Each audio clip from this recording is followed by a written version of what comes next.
Seharusnya kan debat ini adalah ajang bagi para pemirsa di seluruh Indonesia untuk melihat apa isi kepala paslon berkaitan dengan kebijakan, berkaitan dengan regulasi, berkaitan dengan apa yang akan mereka usung menjadi prioritas kebijakan ketika nanti menjabat sebagai presiden dan wakil presiden. Semoga hasil dari debat keempat ini dapat menjadi bahan pertimbangan Anda untuk menentukan pemimpin masa depan. Ya, dan selanjutnya kita akan menyanyikan lagu Bagimu Negeri. Kami mohon kesediaan para calon wakil presiden untuk tetap berada di atas panggung, disertai dengan calon presidennya masing-masing untuk bergabung ke atas panggung. Baik, kami juga ngabisin.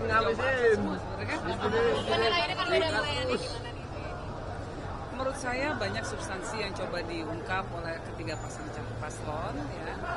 Baik sebetulnya secara umum, walaupun ada satu dua masalah ketika berkaitan dengan sikap. Jadi seharusnya kan debat ini adalah ajang bagi para pemirsa di seluruh Indonesia untuk melihat apa isi kepala paslon berkaitan dengan kebijakan, berkaitan dengan regulasi, berkaitan dengan apa yang akan mereka usung menjadi prioritas kebijakan ketika nanti menjabat sebagai presiden dan wakil presiden.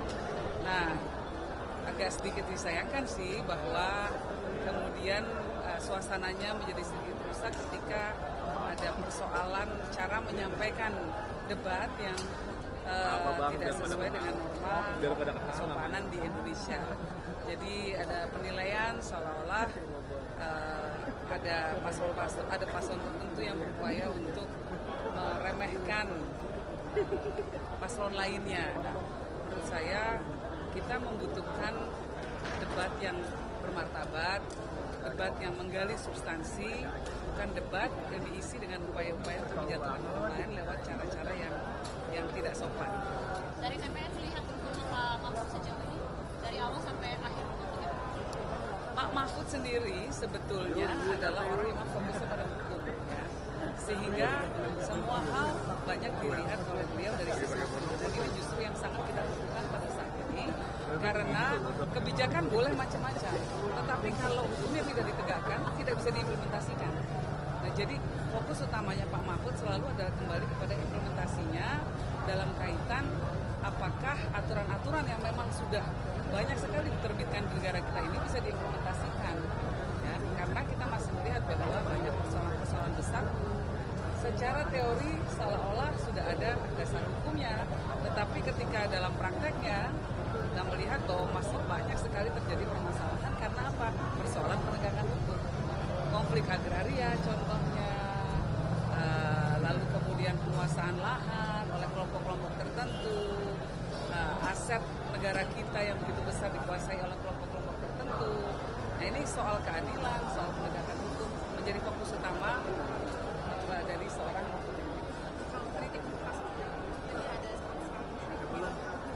itu. Kita berharap bahwa debat ke depan itu betul-betul mendidik, baik secara substansi maupun secara etika.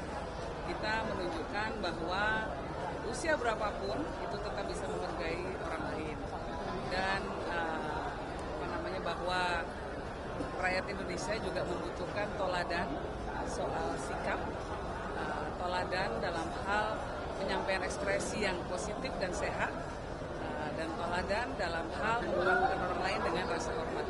Pemimpin kita harapkan ke depannya adalah orang-orang yang bisa menunjukkan, bisa berekspresi di ruang publik, tidak menjatuhkan orang lain, atau perlu secara sengaja menjatuhkan orang lain. Fokus saja pada substansi, biar masyarakat lihat isi kepalanya para paslon seperti apa, sehingga orang nanti jadi seolah-olah orang yang terjadi adalah yang saya khawatirkan setelah debat malam ini adalah orang hanya akan fokus kepada gaya, kepada karakter, kepada cara penyampaian ekspresi, bukan substansi. Nah, kita inginnya perdebatan ini adalah soal substansi. Dengan demikian mempermasalahkan gimmick yang ditunjukkan Mas Gibran atau etika begitu? Nah, ini ada, ya itu kan kesannya melecehkan sekali ya. Menurut saya itu debat kalau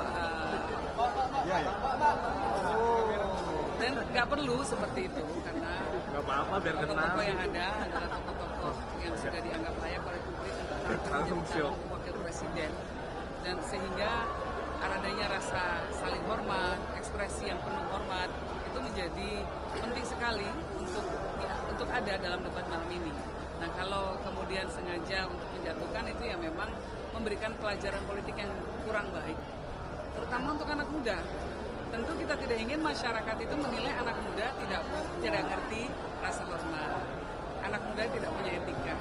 Nah, justru mereka yang merasa mewakili anak muda justru harus menunjukkan bahwa anak muda itu punya etika, anak muda itu bisa mengekspresikan dirinya dengan penuh rasa hormat kepada orang lain. Oke, siap. Terima kasih. Saya tambah aja ya, sedikit ya.